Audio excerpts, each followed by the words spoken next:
On a recent episode of our podcast, I made reference to permanence in our relationship. And one of the things that we do is we take little clips out of our podcast, we put them on Instagram, we put them on YouTube for people to find us when they maybe don't find us through these hour-long conversations. And the caption that I put on one of those was, "I will never leave Dawn, no matter what." And boy, did that strike a chord with some people. How so? There were a variety of responses, mostly from women, talking about how safe that would make them feel and how free that would make them feel. And one person saying, "This soothes my abandonment wounds." And that in itself hits at a couple of different approaches to and views of permanence in relationships. But I want to talk about this concept in our relationship and this commitment in our relationship today, because we live in a world where relationships are fleeting and anything but permanent commitment is kind of an afterthought. It's pretty easy for people just to throw their partner by the wayside when things get tough. And that's a commitment we've made to ourselves and to each other, that we aren't going to do that. And this is not a part of our dom-sub dynamic. First of all, there's no part of our contract that says that neither one of us can ever leave each other. But also, we've both been the one to leave past marriages because we've both been through divorces before, and we were both the one to leave. Yeah. And we both have the capacity to do this. We have the capability to leave. So from your perspective, having left a relationship in the past and having gone through a divorce, what was that like for you, and what was your experience there of leaving that relationship? Oh, at the time it felt like the hardest thing I'd ever done. It felt like I was giving up. It felt like I was hurting my kids. It felt like I was hurting my ex-husband. And hindsight's 2020. Being where I'm at today, I can see everything so much more clearly. But at the time, I was still in the world of organized religion. And I had a very, very interesting experience in that because we had gone to my pastor at the time, and kind of in the last while of our marriage, I don't know, call it marriage counseling. We met with the pastor a few times. And my ex-husband did not go to church with me. And I got to the point where things were made known to me. I'm not going to go into the details of what that was, but things were brought to my attention, and I quickly realized that I had a choice to make because things weren't changing in relation to what was brought to my attention. And I was guided to actually another pastor, same denomination. And I sat down with him, and he was speaking to me in a way that no one had spoken to me before. And I don't remember the depth of the words, but it was basically like, you need to take care of yourself. And now I can see how I was abandoning myself trying to keep that relationship going, despite the information that I now had. And I can see how I was kind of the rock of that relationship, but not really, because I was in so many ways of self abandonment. And so I'm going to be real here. I had two pastors telling me two different things about one saying, you need to stay in your marriage because you made a commitment. And I had another pastor telling me, you need to leave your marriage because of what is going on and you need to protect yourself and your children. And that's what I was sitting with at the time. And it still felt so hard.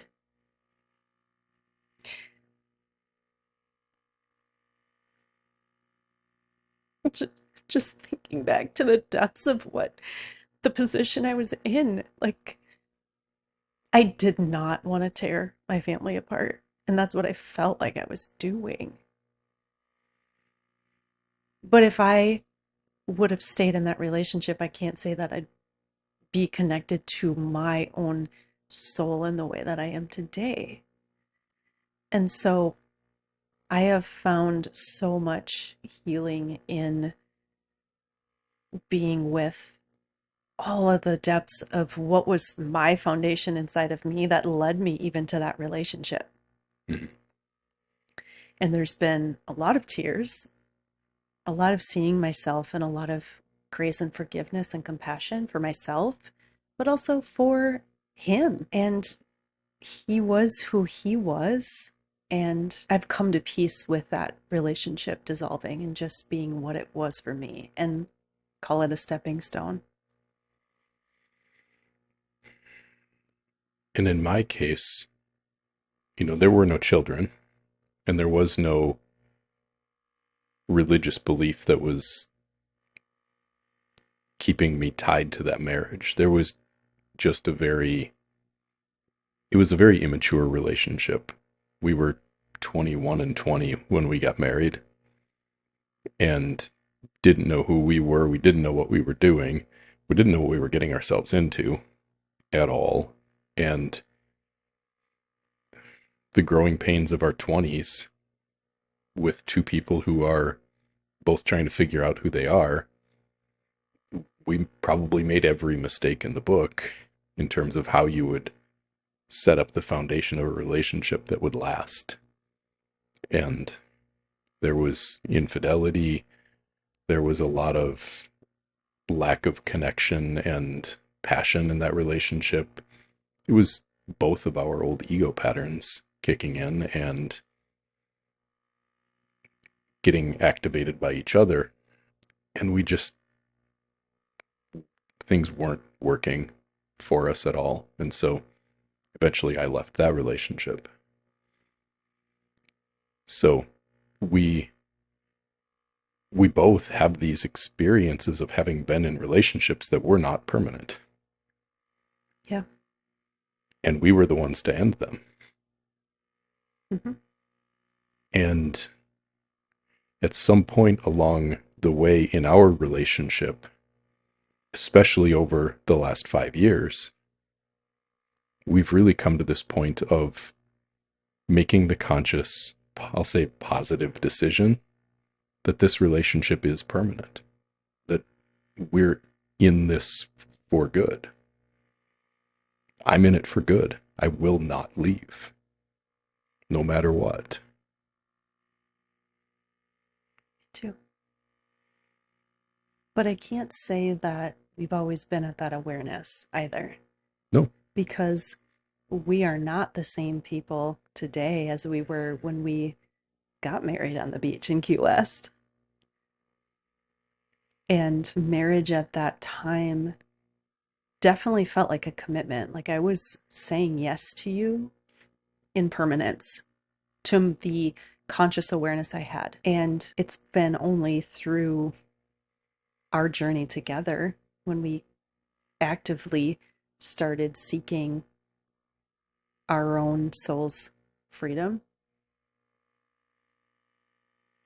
that I feel like I came to a point of actually feeling the depths of that for real. Like, I've never questioned your commitment to me ever, even in my unconscious living.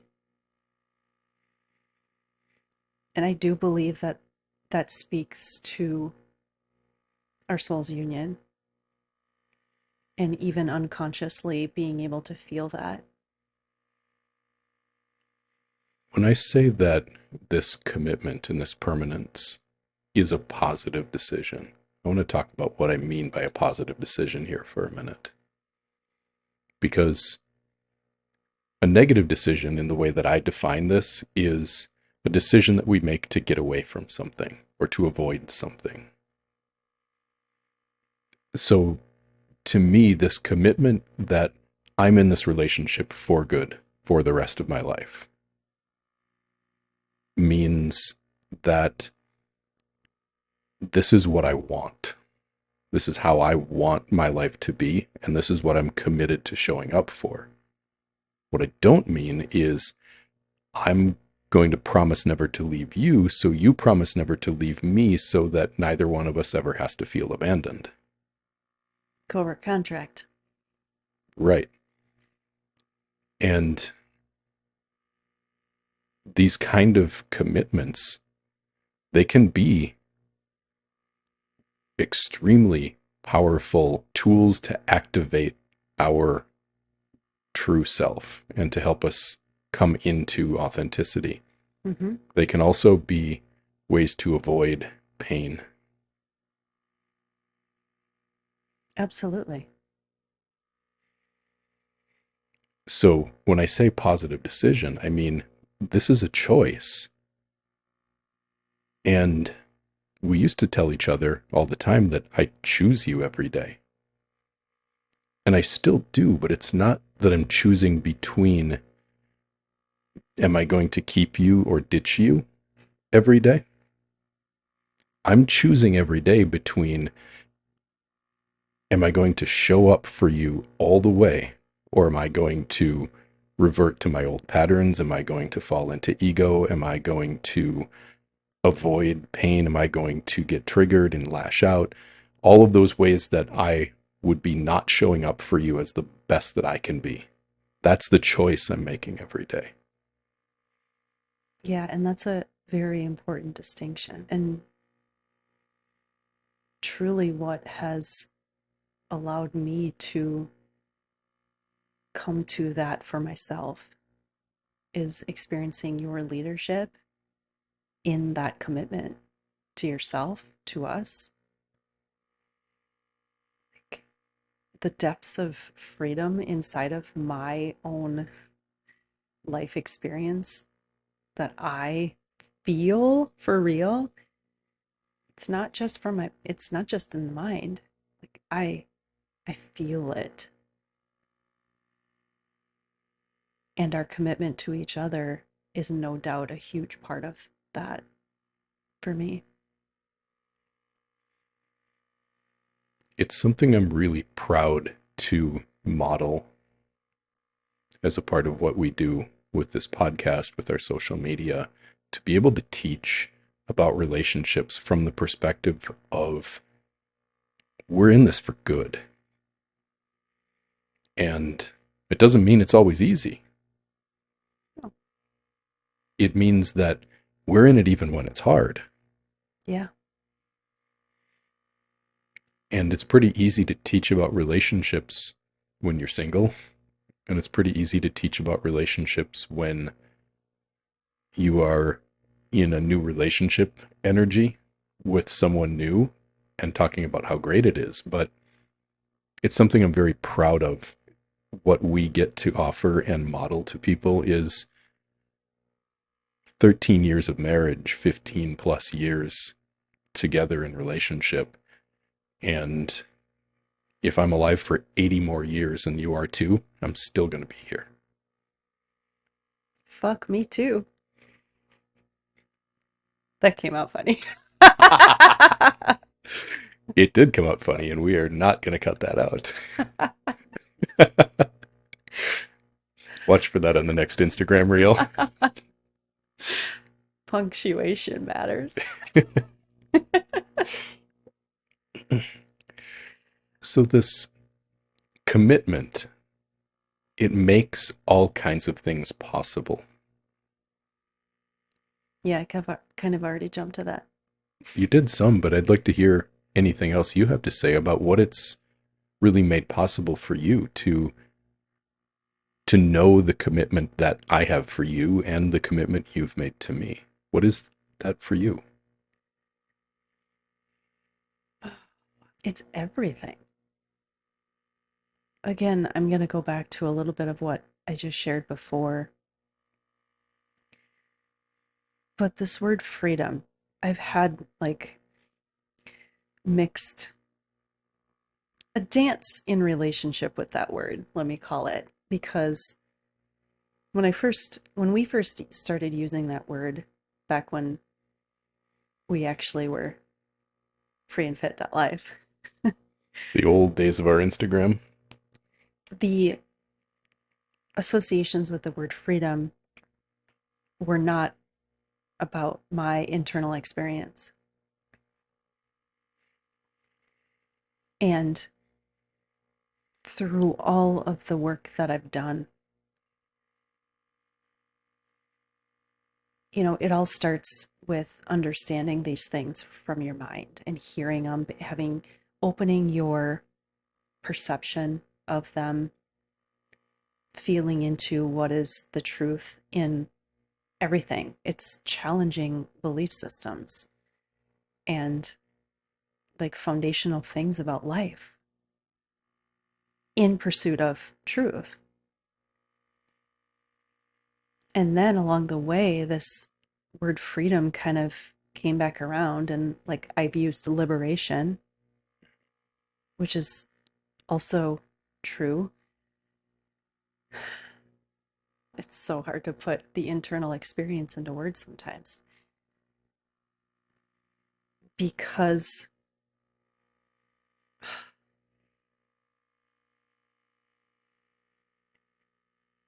like the experience of life that I have now, I didn't even know was a thing.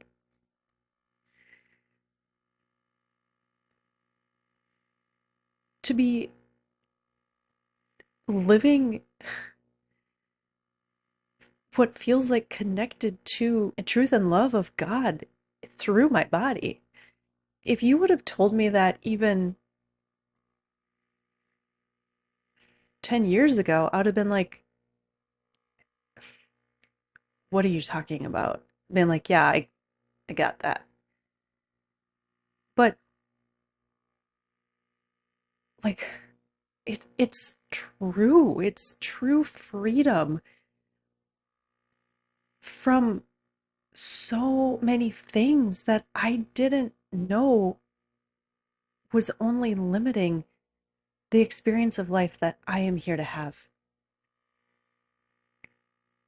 And I know I've said things like that before, but I honestly don't know how to say it any differently. And it's been because of you and who you are. And it's been because of my willingness to seek my own truth. So, how has this commitment and knowing that this union is permanent, how has that helped you connect to that? I would have to say that I haven't lived in a fear of abandonment. There's just been this knowing inside of me that this is it.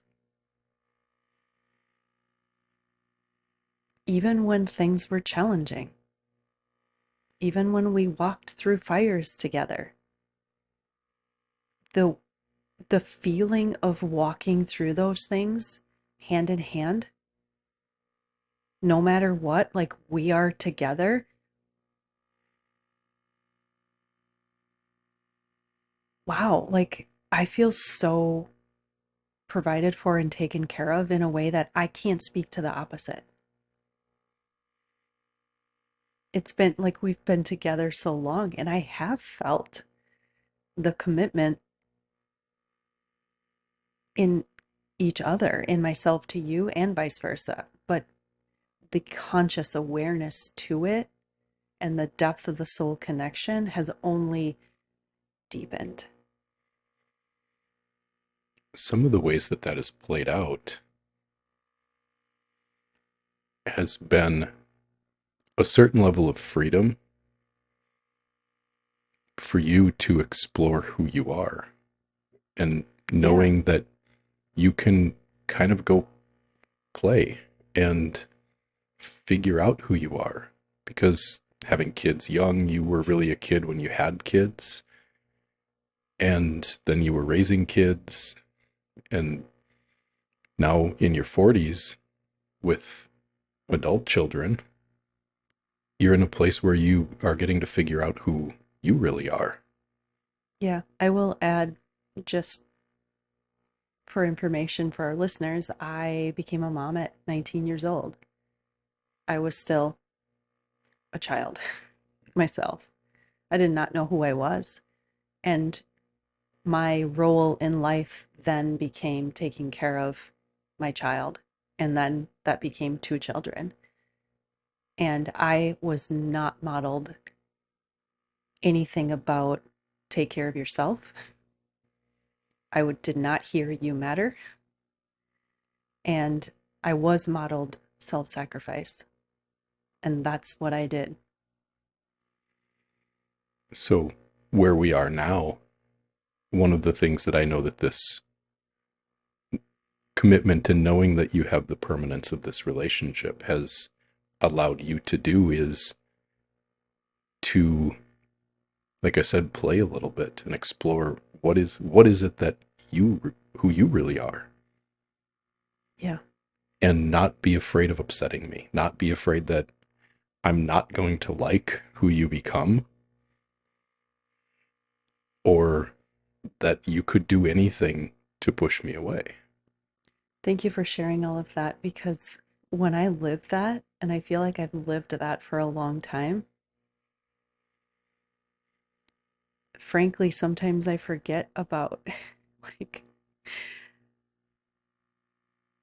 I don't know how to even articulate some of those things, because I feel that free even in my mind, which means I feel what I'm going to label, because I haven't come up with a better way to say it yet, is forgetful. But for me, that feels like freedom. Like, I feel like I get to play in life every day, in like in everything I do.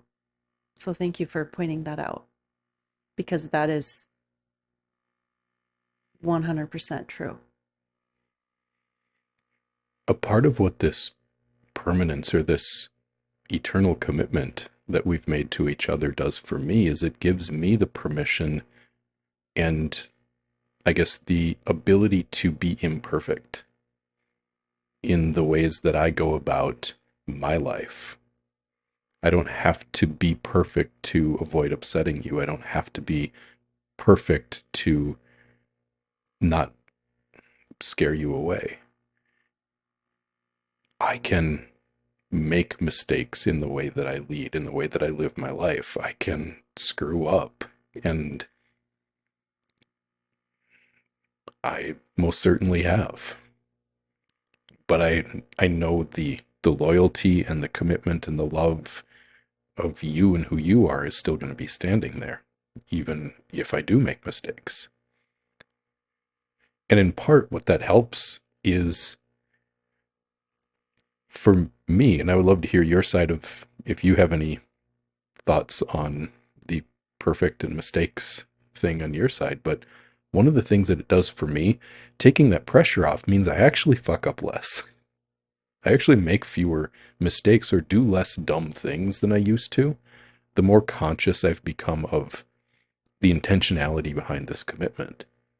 Because when I'm not putting pressure on myself, to be perfect, I can be more present with the reality of what it is that we're doing, what I'm doing, who I'm being, and show up in truth to myself.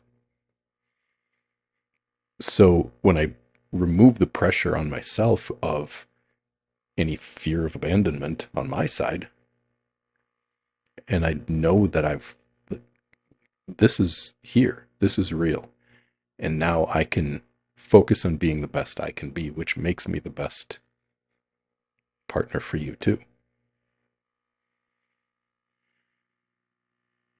When I hear the word pressure, I immediately went to fear because if any of us are trying to make decisions based in fear, how can you ever actually tune into the truth if you're operating out of fear, if you have that much fear in your system? And I also feel like together we have really tuned into a new flavor in regards to words because perfection, what is perfection? Right? Like we've defined what that means for us. And we've dropped the judgment. We've dropped the finger pointing. Like I'm going to say I'm sorry again for all of the ways that I unconsciously responded to you trying to lead me and make decisions for us when I would respond out of a comparison to this false idea of perfection, or if you would do it my way. That's really probably what it was coming from. It was just my unconscious need to control. But for me, feeling like I can't fuck something up, I'm not afraid to. Again, the freedom that I feel in my system when I've dropped that for myself has allowed me to drop it for you too. I've had to let go of any sort of idea of what I thought perfection was, what I thought I needed to do or be. And when I feel free in me, it's so much easier to allow you to be that. It's all from me. If I'm trying to control you, it's because of something inside of me. Yeah, and the thing that's been a journey for you. I know Yes. I've been right there beside you as you've been on that journey of recognizing all the ways that fear inside of you was causing you to control me Hmm. and also to control yourself and keep yourself locked down. I've been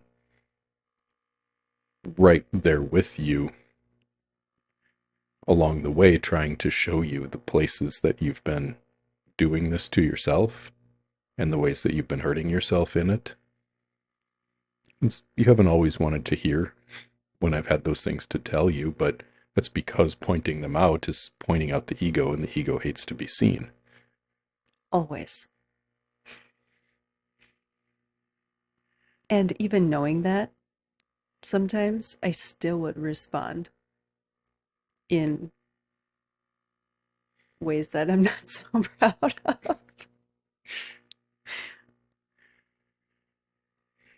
But what this does, when we come alongside of each other and we know, okay, we're in this for the long haul, and then we pair that with a growth mindset. It's not we're in this for the long haul, so we have to figure out how to make it.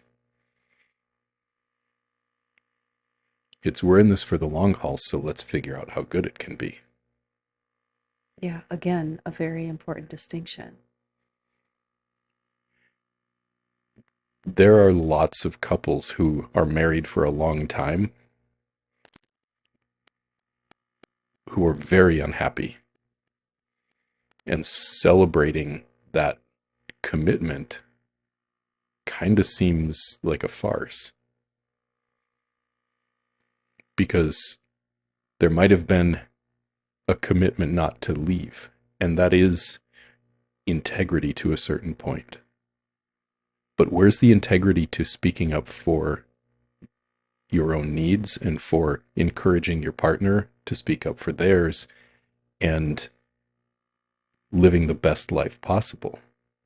Just staying together forever isn't what this is about. It's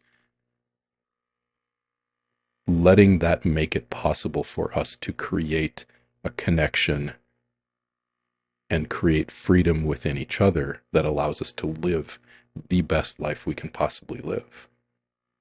Yeah, and the growth is an important part in there because when I hear you say needs, speaking up for my needs, there's a part of that that has started to feel like just because when you let's just say you step forward and say I want to become more of myself, you have to learn, where are my needs, my desires actually coming from? Are they coming from my own body and truth, or are they coming from my egoic mind? And tell me if your experience is different, but I have felt the difference in myself in what those are. And I mean, it takes a level of swallowing your pride, but also accepting that if I'm seeking a deeper life experience and seeking to find who I am, there has to be room for things to shift and grow and change in yourself and in your partner. And being willing to say, oh, wow, that need was actually coming from my own wounding. That's interesting. And there's maybe even some truth in it, but it can just be messy, right? Yeah, and that's what I'm getting at here because the commitment allows the space for all of that exploration. Yes. You can think you need something and you can go pursue it, and I'm going to be your biggest cheerleader. And you can get a ways down that path and realize, whoops, wrong path, hit a wall.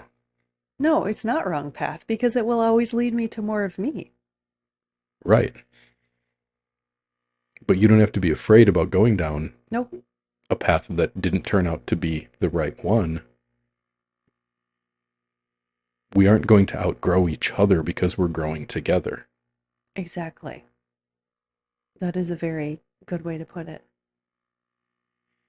And that is, even for me, a very special feeling of safety because I am just like you. I'm trying to figure out who I am all the time, more and more. And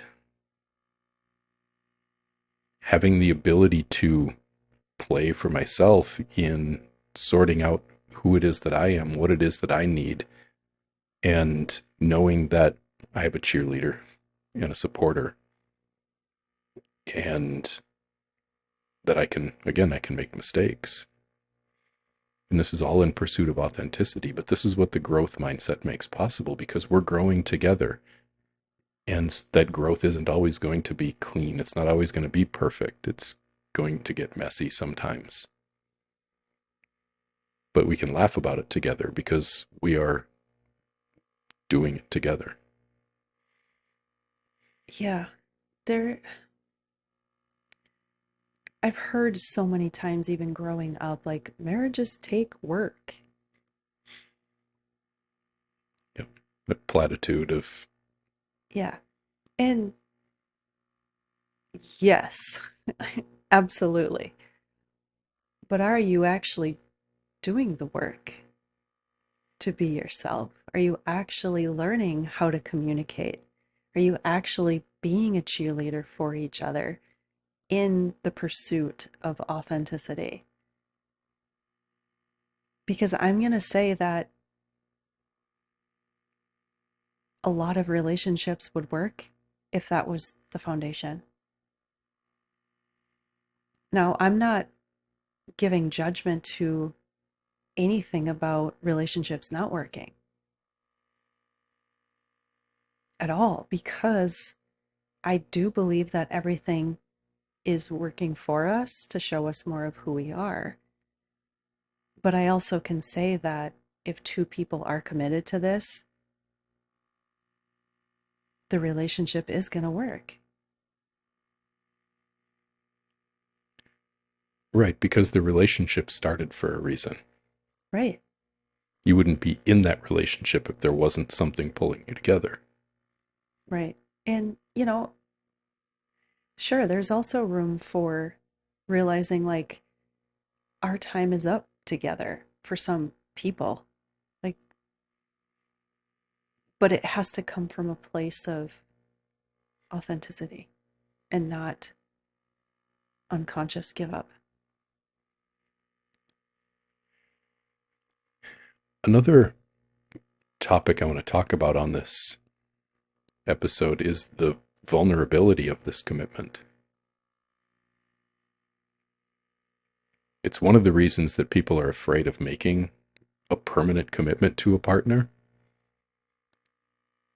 is the what ifs. Yeah. Fear.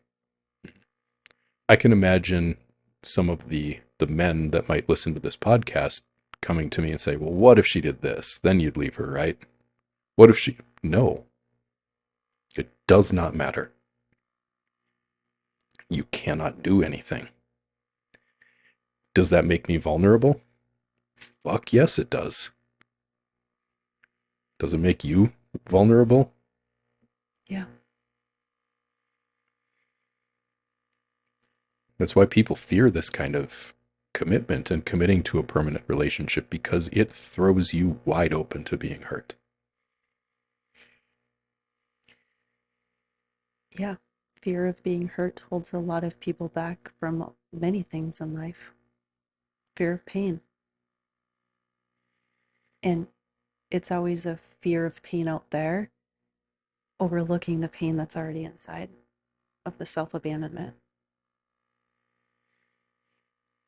And in some cases, that's rooted in a fear of an inability to speak up. Yeah. I had every fear inside of me, practically. Except, honestly, I can't say that I ever really felt like you would abandon me. And that to me speaks to something true. It's always been true. Right. And I believe that. But still, it is a vulnerability. Yeah. And in you just sharing that, for me, it brings up my own ability to connect to the depth of love, grace, and forgiveness. Because it is really easy to point fingers and look at someone else and say, if you did that, I would never forgive you. But wow, has my heart been opened to what feels like is authentic love of God moving through me. And in allowing that to be real and experienced, that's what has made forgiveness possible for you and for myself. I was just going to go there too, because it is both. It is being able to forgive each other for those things that haven't gone well, and forgive ourselves for the ways that we've made mistakes and not shown up for ourselves and for each other. Right, because living in anger at yourself or holding it against yourself on what you've done doesn't allow yourself to be real and doesn't allow that love to actually be felt. And it's been through all of this that I've actually been able to connect to the depths of love for myself, which has only allowed me to love you more. And only allowed me to actually feel your love more. Because feeling your commitment to me, feeling your loyalty to me, feeling your steadfast, unwavering love and commitment to me has shattered my heart open in a way that I don't think anything else could. It's given me the ability to receive love for the first time in my life that I didn't feel like I had to earn. Because this was a big thing for me, a pattern in my past, is I always felt like I had to work for it. I always felt like I had to earn it. Like, if I didn't do a good enough job, you might not leave, but you wouldn't give me the love that I needed from you. So, feeling your commitment to me has been the thing more than anything else that has shattered my heart wide open and therefore made me more available to receive all of you. Yeah. You and your commitment to me and your steadfast love for me made a part of me available for yourself. Absolutely.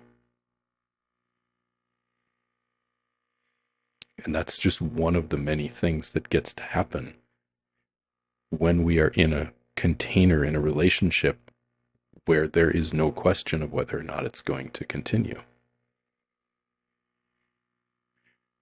Jordan Peterson said it this way: there are certain games you don't get to play until you are all in and you've burned all the bridges and there's no escape route. And one of those games is spiritual connection. Spiritual connection only happens inside of a container where there is existential safety. Absolutely.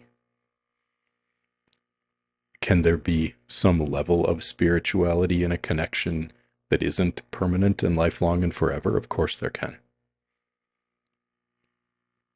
But what I'm telling everyone who's listening here is you are playing in the shallow end of the pool when it comes to spirituality in intimacy. If you are in a short-term relationship that you're ready to leave as soon as things go sideways, you can feel a spiritual connection, but you don't know how big of an ocean you're playing in. You're splashing around in the kiddie pool. Yeah, and that's where the way marriage is approached, signing on the dotted line for the government, is very similar to where the shallow end of dominance and submission in the world of BDSM can stay. But it all just comes down to your approach of life. Are you living consciously or are you living unconsciously? Are you in pursuit of your own soul's experience? Or are you completely ignorant to what that even is? Because I was there. And so were you, right? Yeah, 100%. We had different flavors for each of us because we had Right. different histories and experiences, but 100%. Another piece of the vulnerability that I want to speak to specifically, talking about this from the man's perspective, is when a man commits to a woman in the way that I've committed to you. There are things that now are only available if you can make them available to me. because there are things in our lives as men we can only get from women. And I'm not just talking about sex here, but I am talking about sex. But the energy of being deeply loved and sexually desired, commitment takes all of the eggs and puts them in one basket. And if that basket decides that it doesn't want to have anything in it, or it can't, or it doesn't, we're in quite a pickle. Yes, you are. So, with part of the reason that this whole concept of commitment and permanence matters is that for me, it's been my conscious acceptance and conscious decision, positive decision, that this is forever, that has allowed me to create something with you that's allowed you to come alive in a way that can give all of the energy of desire that I need. Because there's an infinite nature to our abilities to receive as both man and woman in different ways, because we're not the same. Right. But we both have this infinite desire to receive. And until I took ownership of the creation of the commitment of this relationship and made it my conscious decision,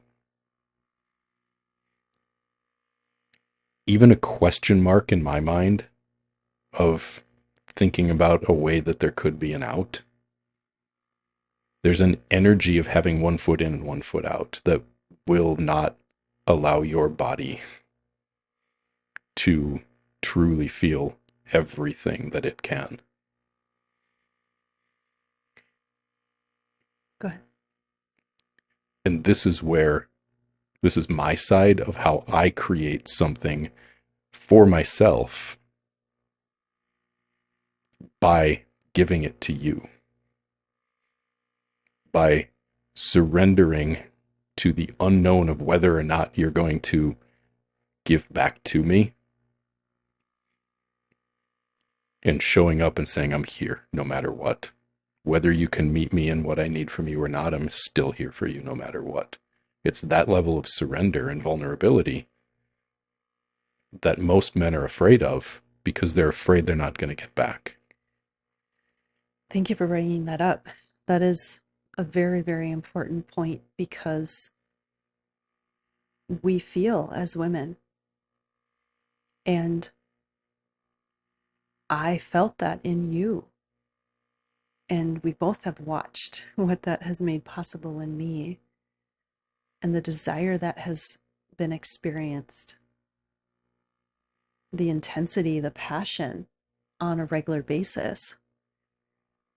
Because I said this once before, words don't mean shit if the actions and the energy isn't aligned.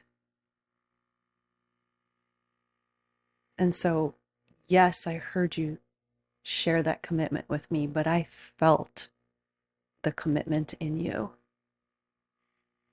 And I think what shifted in me, I was always committed to you and I was never planning on leaving you. Right. I never gave myself the option that I would. But it was the ownership Yes. of the commitment and the ownership of the permanence and the fact that I'm all in no matter what. That was different. I've worked with men that I've coached before who have said to me in private conversations, I'm going to give this relationship, this marriage, another year and see how it comes along, and then decide if I'm going to stay or not. And if that's the case, you might as well just go, because she can feel that you have one foot out the door already, whether she knows it or not. There's to your point, there has to be congruence between your words and your actions, but even more so between your words, your actions, and the truth of what you feel inside of yourself. That's what I was speaking to, the energy. So the last thing that I want to do here is I want to take a moment to just publicly state my commitment to you. Because I want to profess this here in front of the thousands of people who will listen to this podcast, that this relationship is forever. I am yours forever and you are mine forever. And some of those words that come in marriage vows that we rattle off when we're standing in front of a room full of people we don't think that much about. Until death do us part. I will not leave you. I will not forsake you. And I'm here for you for the rest of my life, no matter what. And I want to say the same back to you. I am here for you every day for the rest of my life, till death do us part. I love you so much. And I love you. And that love, this love that we are living and sharing, is a love that's deeper than actions. The love that I have for you is a love for who you are. It's a love for your soul, for your spirit.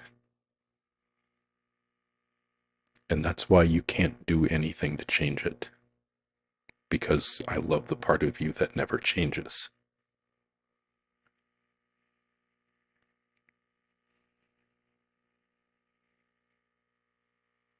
Thank you. I love you, all of you, all of your soul. And I will never stop. That kind of makes it a hard transition to shift into ending a podcast.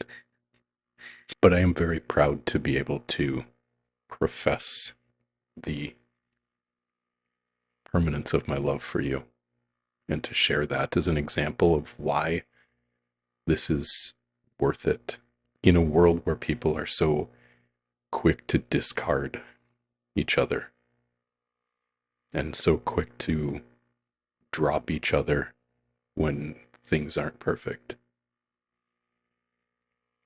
And I hope this episode of this podcast serves as an example for people for a long time to come. Me too.